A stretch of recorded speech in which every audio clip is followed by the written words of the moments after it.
महाराज जी, आप कह रहे हैं कि आप अपने माता पिता को बहुत प्यार करते हैं और संसार से सबसे ऊपर समझते हैं, बिल्कुल। परंतु मैं अपनी पत्नी से भी बहुत प्यार करता हूं, परंतु पत्नी और माता पिता में अच्छी सुलह नहीं है। महाराज जी, इस स्थिति में मैं कैसे दोनों को हाँ, समझाऊं? ये भी दोनों का प्राथमिकता माता पिता की रखनी है, क्योंकि अर्धांगिनी अपना ही अंग है और हमें प्रकट करने वाले माता पिता हैं।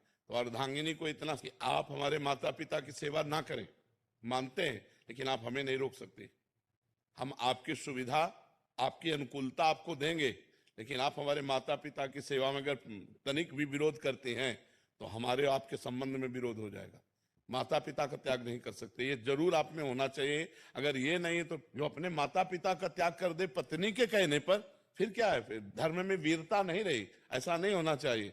जो लड़की इस तरह की मतलब व्यवहार वाली हो कि आप हमसे प्यार करते हो, तो आप अपने माता पिता का त्याग कर दो, तो उसे कह देना चाहिए कि तैयार रहना, त्याग के लिए तैयार रहना। जिस दिन हमारे माता पिता की सेवा में व्यवधान उपस्थित कर दोगे, उसी दिन हमारे आपके बीच में संबंध विच्छेद हो जाएगा। और अगर आप हमारे माता पिता की सेवा करती हो तो हम आपको प्राणों से अधिक प्यार करेंगे।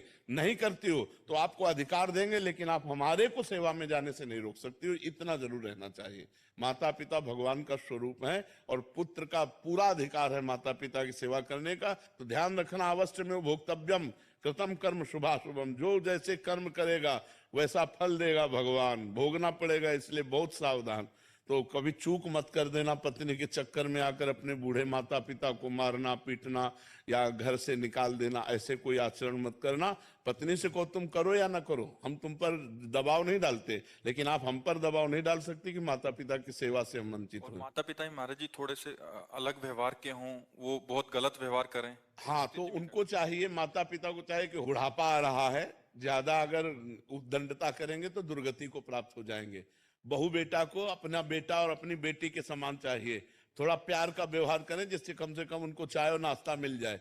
अगर माता पिता करने लायक है और वो बहू बेटा से सेवा नहीं कराते हैं, बहू बेटा से ईर्ष्या करते हैं, तो बेटे को चाहिए कि दूर से देखता रहे, उनकी सेवा में भले न जाए। लेकिन जिस दिन वो ऐसी स्थिति को प्राप्त हो कि वो अपनी सेवा करने लायक ना हो, उस दिन वो गाली दें तो भी उनकी सेवा करनी चाहिए।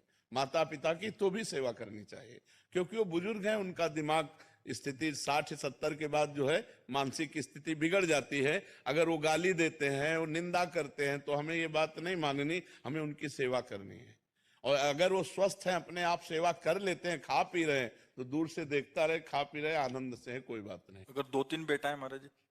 हाँ, तो उनमें से सब बेटाओं को चाहिए, सब बेटाओं को चाहिए कि अपने माता पिता की सेवा के लिए अगर हिस्सेदारी ले लें, तीनों क्रम बाई क्रम सेवा करें। अगर तीनों में से ना करे तो एक तो तैयार हो जाए। यार, बूढ़े माता पिता को खवाने से क्या कमी होती है?